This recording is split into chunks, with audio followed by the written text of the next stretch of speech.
di Lega. Tensioni sulle europee e sui governatori, Salvini si smarca anche su Chiara Ferragni, che difende, le candidature di Vannacci e di Gianluigi Paragone e la difesa dell'influencer appunto Ferragni e di Verdini Junior Tommaso, il figlio di Denis. I nodi di Matteo Salvini che sorprendono Fratelli d'Italia. Aspettate, dice un deputato. È un gioco di sponda con Tajani per far sì che non si candidi neanche Giorgia Meloni. Eppure il capo leghista lo ha detto chiaro a Nicola Porro l'altra sera e di nuovo ieri mattina a RTL 102.5. Faccio il ministro delle infrastrutture e trasporti, sono 3 ministeri in uno, poi faccio il segretario della Lega, è più che sufficiente. Quindi non si candida Salvini alle europee. Una decisione maturata nei giorni scorsi durante un viaggio a Dubai, negli Emirati Arabi Uniti, con la fidanzata Francesca Verdini. Fatto sta che quell'unità su cui tutti continuano a giurare, mai come ieri è sembrata lontana, scrive Marco Cremonesi sul Corriere della Sera, non solo sulle europee di giugno, ma anche sulle regionali.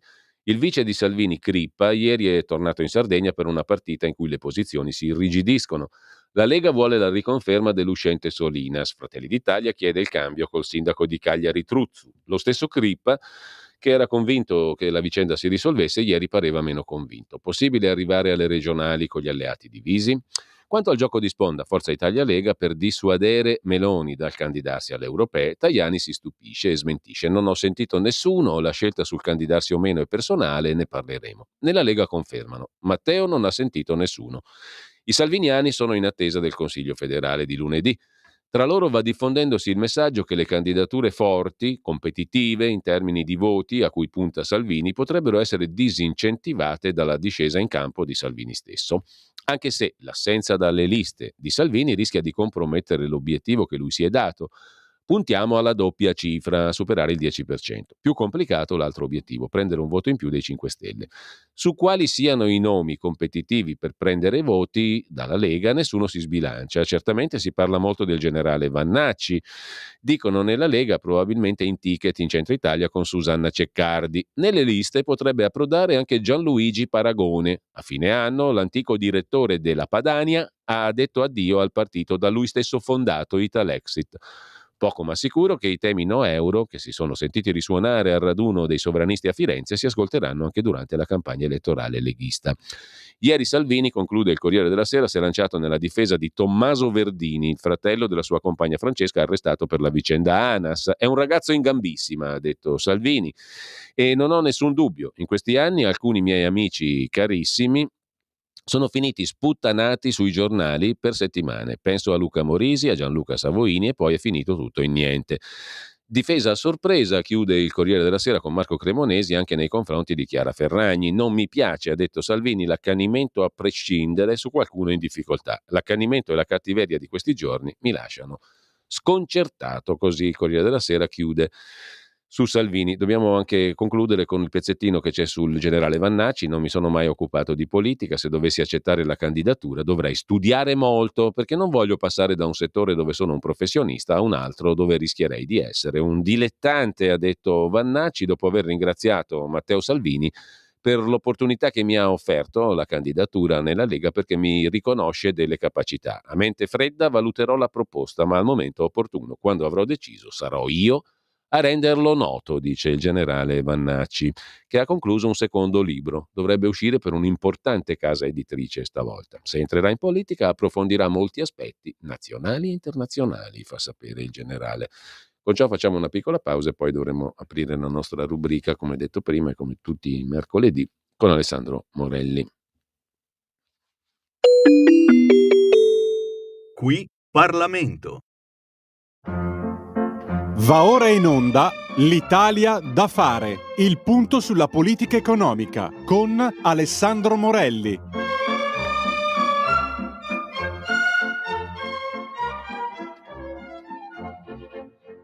Ed eccoci qua allora con Alessandro Morelli in collegamento telefonico, come dicevo prima. Casualmente Alessandro, intanto buongiorno e grazie. Buongiorno a te e a tutti gli ascoltatori. Dicevo casualmente eravamo arrivati proprio alla pagina del Corriere della Sera che parla di Lega, quella che una volta si sarebbe definita la politica politicante, il pastone di politica interna, del quale forse ci interessa fino a un certo punto, invece ci interessa molto di più sapere in questo percorso infinito che è l'Italia da fare che cosa si sta facendo dalle tue parti, cioè dalle parti della programmazione economica e dello sviluppo sostenibile. Ci sono tante cose da fare, tanti lavori in corso e questa rubrica è assai preziosa, credo, perché ci dà l'idea di quello che appunto si va facendo, di quali sono i cantieri. Mi sembra che il termine sia opportuno, no?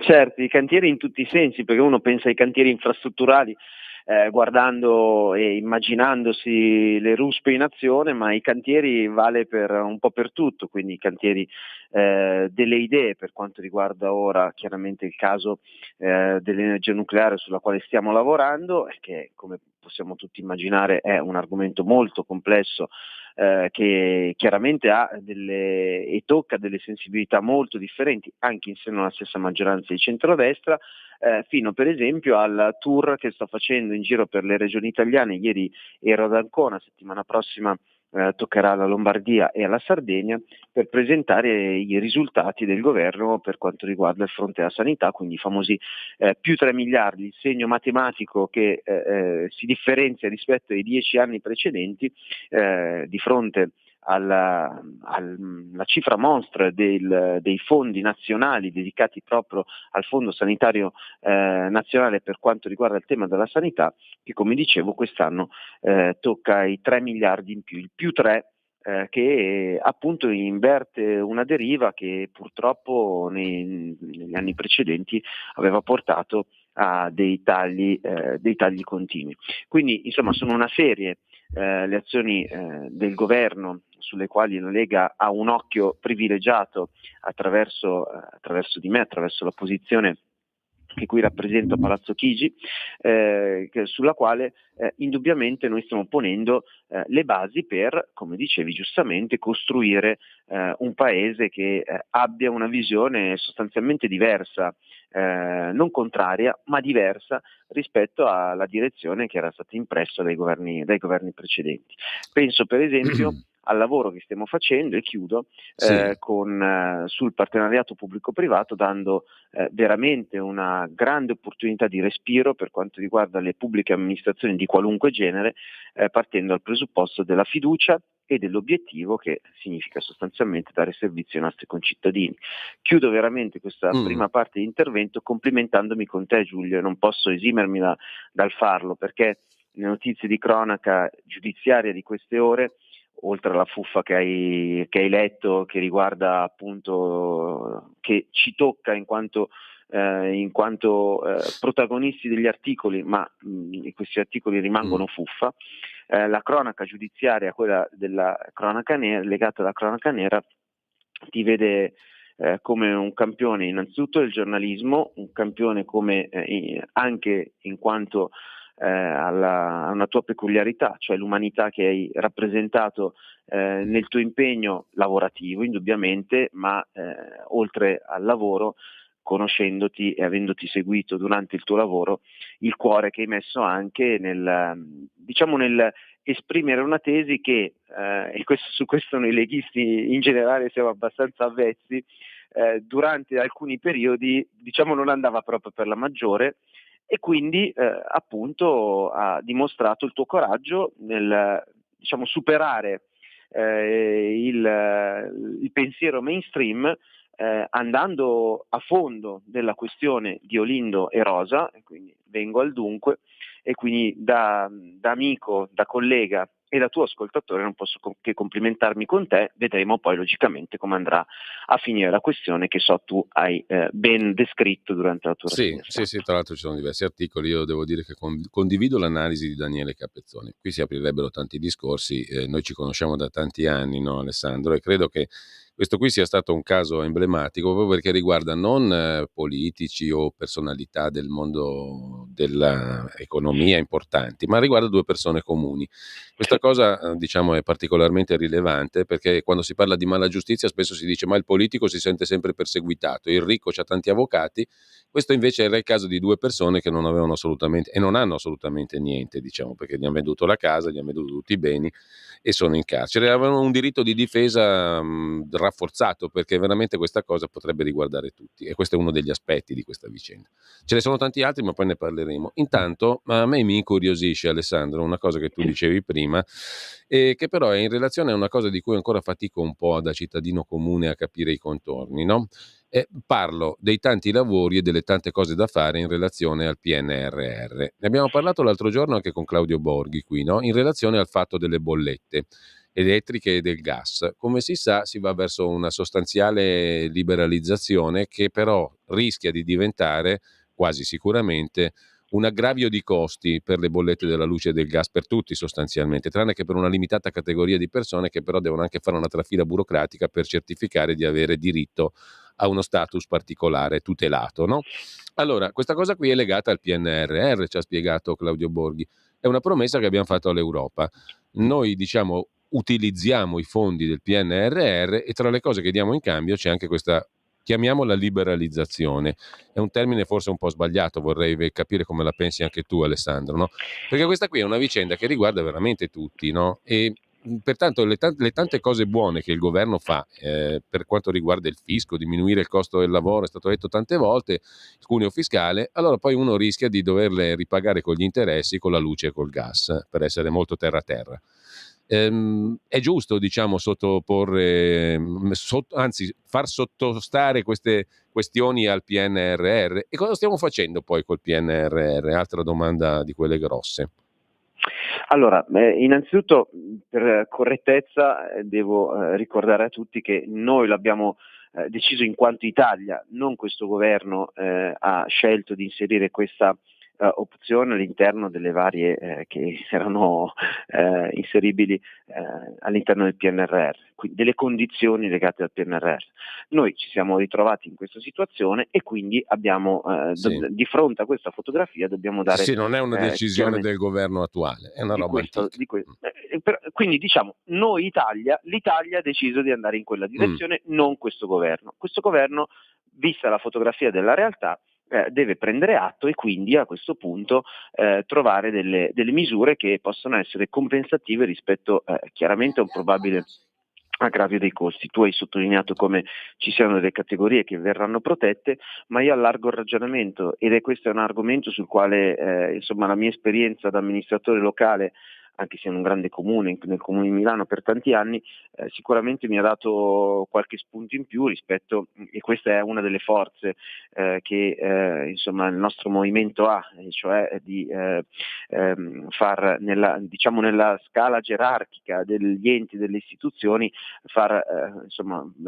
prevedere un lungo percorso durante gli anni magari giovanili dei nostri giovani negli enti locali per imparare come vengono gestite le amministrazioni locali per poi appunto avere una possibile crescita. E ti dicevo, uno di questi aspetti riguarda, sul quale ho impegnato l'intero dipartimento e mi auguro di riuscire a trovare una soluzione in tempi anche abbastanza rapidi, è quella che riguarda l'ISEE, perché tu dici giustamente ci sono delle categorie che comunque verranno protette e queste categorie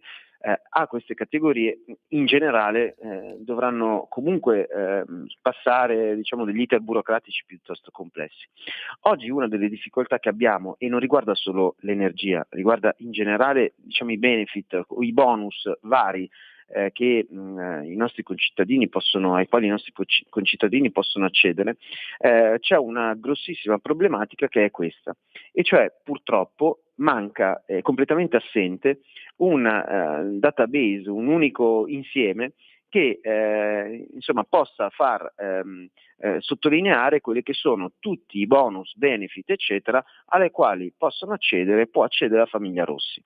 Dunque è possibile, anzi è molto probabile, che la famiglia Rossi, quindi Pinco Pallo intendo, che ha un reddito molto basso, attraverso un ISEE dimostrato altrettanto molto basso e, ricordo e sottolineo molto spesso su alcuni spunti anche con autocertificazione peraltro, possa accedere a una serie di bonus e benefit che vengono erogati da più enti, da diversi enti, quindi possono essere questi il comune, la provincia, la regione, l'INPS direttamente o altri enti vari ministeri che magari stanno meritoriamente dando dei contributi alle famiglie meno abbienti. Questo che cosa significa? Significa che mancando un quadro organico che ci permette di sapere quanto la famiglia Pinco Pallo riesce ad avere in quanto a benefit e bonus, la famiglia Pinco Pallo con un reddito bassissimo possa sostanzialmente accedere a tutti i bonus senza un limite. Questo che cosa significa? Che la famiglia Verdi, che ha un reddito leggermente più alto, ma che comunque non naviga nell'oro, rispetto alla famiglia Pinco Pallo, ha maggiori difficoltà ad accedere agli stessi bonus o addirittura gli è impedito di accedere agli stessi bonus perché sostanzialmente la platea dei super poveri o presunti super poveri, perché lo risottolineo, molto spesso ci sono delle autocertificazioni, però super poveri lo sono perché finché non si controllano le autocertificazioni il dato è un dato oggettivo. A quel punto, dicevo, sarà nostro compito prevedere che invece ci sia una formula di riconoscimento di una quota di bonus che possono essere, ai quali possono accedere le famiglie, e questo vale semplicemente per un ragionamento di equità sociale, perché una famiglia comunque non abbiente o addirittura in difficoltà economica possa comunque accedere ad alcuni bonus che altrimenti vengono assegnati unicamente a coloro i quali sono in fascia bassissima di reddito. Perché faccio questo ragionamento? Perché indubbiamente posta la situazione, la fotografia che noi abbiamo fatto, cioè legato al PNRR, tra le condizioni purtroppo è stata inserita anche questa. La fotografia è questa qui, noi dobbiamo trovare una soluzione, chiaramente in particolare per le famiglie meno abbienti, ma anche delle fasce medie della nostra popolazione, perché come sappiamo purtroppo tra l'inflazione, tra una serie di situazioni che dal punto di vista economico-finanziario aggravano chiaramente il portafoglio di ogni famiglia, molte delle famiglie che erano famiglie di ceto medio-basso o medio, vanno tendenzialmente purtroppo rispetto ad alcuni anni fa, ad alcuni decenni fa, non verso l'alto ma verso il basso. Allora noi dobbiamo tutelare anche quelle famiglie, non dimenticandoci chiaramente che ci sono, e questo lo si fa, lo sanno tutti, dal sindaco del piccolo comune fino al governo, e chiaramente lo sa l'opinione pubblica, che comunque le fasce meno abbienti della nostra società vengono tutelate, ma questo lo si fa a prescindere. Il nostro obiettivo deve essere quello di intervenire con un'operazione di equità sociale perché le fasce medio-basse e medie comunque vengano tutelate e possano avere comunque un ristoro rispetto a una situazione macroeconomica e economico-finanziaria per le stesse famiglie, per i portafogli di quelle famiglie, che non sia a detrimento di queste famiglie, ma che comunque possa permettere loro di arrivare se non con il sorriso, quantomeno serenamente alla fine del mese. Questa è la nostra prima preoccupazione. Giulio, perché poi le modifiche per quanto riguarda questa serie di iniziative purtroppo, come sai, sono estremamente complesse. Una volta aperta a questa liberalizzazione, francamente io per primo troverei complicato tornare indietro. Certamente, e su questo ammetto di avere dei personali limiti, però è anche perché giustamente all'interno di un gruppo, e un gruppo molto eterogeneo come quello della Lega, abbiamo delle competenze, tu hai citato Claudio Borghi, che stanno lavorando proprio per contribuire a dare una mano alla risoluzione della problematica macro. Io ti ho detto, uno degli aspetti sui quali sicuramente possiamo lavorare per permettere alle famiglie del ceto medio-basso è che oggi purtroppo, non per colpa loro, ma neanche per colpa delle norme attuali, è una responsabilità del sistema, che anche qui dobbiamo oggi fotografare. L'esperienza che ho avuto al Comune di Milano mi ha permesso di capire, ed è stata una cosa veramente empirica, Giulio, tu ti ricorderai quando io da consigliere comunale tiravo fuori le liste delle assegnazioni delle case popolari, dell'assegnazione del trasporto pubblico gratis alle famiglie meno abbienti o della scuola, del pagamento della mensa scolastica. Lì empiricamente avevo notato che era stato un caso che la terza famiglia, adesso chiaramente i numeri diciamo li sparo, la terza famiglia alla quale veniva assegnata una casa popolare era la famiglia X. Poi casualmente guardo l'elenco di chi aveva diciamo, ottenuto il bonus per il trasporto pubblico locale e cavolo, la famiglia X era al quinto posto e accedeva a quel bonus. Poi guardavo l'altro bonus e la famiglia X era ancora presente. Cavolo, questo capisci perfettamente che limita all'ingresso la possibilità a famiglie che non siano proprio diciamo sulla soglia della povertà, ma di ceto medio-basso, di poter accedere a questi bonus e quindi il nostro obiettivo è quello di, per un'equità sociale, prevedere che appunto ci sia quantomeno una conoscenza da parte degli organi che poi vanno ad erogare questi bonus di a chi vengono erogati questi bonus per fare delle proprie valutazioni proprio per tutelare e difendere quelle famiglie che hanno la necessità, neanche il merito, hanno la necessità di avere un contributo vero per arrivare alla fine del mese. Ecco, c'è un ascoltatore che ci dice: ma chi se ne importa dei bonus? Qua bisogna semplificare le bollette e le voci che le formano, tanto per fare un esempio. E perché riportare l'IVA sul metano al 22%? E che fine hanno fatto la riduzione delle accise sui carburanti? Domande diciamo di questo genere arrivano via WhatsApp al 346 6427 756. Siccome abbiamo pochi minuti, direi se c'è qualche telefonata proprio velocissima la possiamo passare allo 02 92 94 72 22. Intanto ti giro queste considerazioni, diciamo terra a terra, nel senso buono, dei nostri ascoltatori. No, ma io ringrazio gli ascoltatori perché avere un confronto, anche se in questo caso indiretto, è sempre non utile, ma di più, perché ci permette appunto di dare degli spunti riguardo a quelle che sono le azioni che questo governo sta mettendo in campo. Ora, partendo dal presupposto della difesa, noi dobbiamo ricordare che nella prima legge di bilancio, cioè quella del 2022, noi abbiamo investito il 75%, 2/3 della legge di bilancio, proprio sulla copertura e dell'aumento dei costi dell'energia elettrica, e dall'altra per famiglie e imprese, e dall'altra parte in questa legge di bilancio, quella del 2023, abbiamo previsto un aumento sostanziale delle nelle buste paga per i dipendenti, sapete, per il taglio del cuneo fiscale fino al 7,5%. Anzi, con un taglio di 7,5 punti, scusate.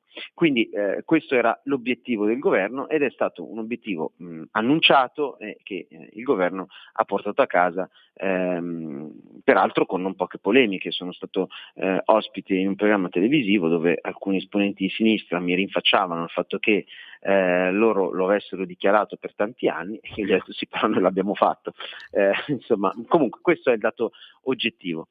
Ora noi dobbiamo, come si dice dalle nostre parti, dobbiamo fare il minestrone con la verdura che abbiamo in casa. La nostra verdura in questo frangente storico, in questo momento storico, è una situazione per la quale la cosa migliore che possiamo offrire agli italiani in questo periodo è quello di trovare un posto di lavoro. E oggi ci sono dei dati per quanto riguarda l'occupazione che, come tu sai, e anzi sarebbe utile fare una campagna quasi quotidiana ribadendo quanto i dati per quanto riguarda l'occupazione e gli inoccupati siano i migliori praticamente della storia repubblicana. Detto questo, quindi il nostro obiettivo non deve essere solo quello di contribuire a dare una mano alle famiglie che già oggi hanno delle opportunità, e questo lo facciamo per esempio proprio con la possibilità di avere degli sgravi legati attraverso dei bonus, e questo è l'unico. Abbiamo un problema di audio telefonico con Alessandro Morelli, credo sia improvvisamente caduta la linea, ma facciamo in tempo a richiamarlo perché sono già le 9:28, giusto per chiudere la rubrica. E poi apriamo invece la conversazione con Luisa Bordeaux e con Fabio Schembri, due degli avvocati di Olindo Romano e Rosa Bazzi, fino alle 10:30 circa. Avremo modo anche di sentire le vostre voci perché tante cose le abbiamo già dette, quindi chi segue questa radio le conosce. È inutile, poi avremo modo anche, avevamo già iniziato prima di Natale, di entrare nel dettaglio del imponente lavoro di consulenze che hanno portato anche alla revisione del processo, con numerosi professori ed esperti. Lo analizzeremo partitamente come abbiamo iniziato a fare anche con l'ingegner Rabitti, autore della consulenza elettrica, che dimostrava che c'erano in casa persone e che niente tornava, quindi nelle versioni circa la strage. Dettagliatamente poi seguiremo i diversi capitoli, intanto però se riusciamo a chiudere con Alessandro Morelli, che dovremmo avere recuperato telefonicamente, sì, abbiamo proprio un minuto, diciamo, per concludere. Credo che sia possibile adesso ripristinare il collegamento telefonico. Nel frattempo c'è l'agenzia ANSA che apre con un orrendo fatto di cronaca: violenza sessuale a scuola su una bimba di 6 anni. È l'accusa che ha portato agli arresti domiciliari un collaboratore scolastico sessantenne. Il Tribunale di Palmi in Calabria ha emesso il provvedimento. Secondo la denuncia, la violenza sarebbe avvenuta a scuola. La bambina aveva raggiunto l'uomo, sessantenne, originario della provincia di Reggio Calabria, in una stanza per una fotocopia che le aveva chiesto la maestra. E quest'uomo, quest'essere orribile, secondo i fatti, per come sono narrati oggi dall'ANSA, avrebbe approfittato del fatto che erano soli e avrebbe costretto la bambina a subire atti sessuali. Tornata in classe, la bimba non si era confidata, era riuscita ad aprirsi invece con la mamma, alla quale ha raccontato in dettaglio quello che le ha fatto l'uomo. E questa è la notizia di apertura orribile dell'agenzia ANSA in questo momento. Però abbiamo modo di risentire Alessandro Morelli, giusto per concludere. Alessandro, siamo alle 9:29. Eccoci qua. Eccoci qui, figurati, capita. Allora, sostanzialmente, per risolvere il caso nei tempi più rapidi possibili, lo strumento migliore è quello del bonus, semplicemente perché non ci sono i tempi per mettere in campo una formula legislativa che ci permetta di cambiare il sistema. Ribadisco, si è passati a questa scelta obbligata rispetto appunto al tema delle bollette, perché noi abbiamo ritrovato questa realtà. Il bonus, sì, che il nostro ascoltatore non condivide, è comunque lo strumento che abbiamo individuato come il migliore per dare una risposta immediata appunto a quelle famiglie che oggi sono in grave difficoltà. Domani l'obiettivo è quello che possano all'interno di questa platea ci possano essere anche le famiglie medie. È chiaro che ci piace questa soluzione? No, evidentemente la soluzione migliore sarebbe stata quella di rimanere nell'ambito del mercato che esisteva già. Purtroppo però ci siamo ritrovati in questa realtà e noi dobbiamo mettere in campo tutte quelle azioni che possano contribuire appunto ad arrivare alla fine del mese, soprattutto alle famiglie medie. Allora Alessandro, ti ringrazio per questo focus, come sempre. Avremo modo di risentirci come minimo settimana prossima per questa rubrica. Intanto grazie e buona giornata, buon lavoro Alessandro Morelli. Grazie a te Giulio e di nuovo complimenti Grazie, a tutta la radio e soprattutto a te. Avete ascoltato l'Italia da fare.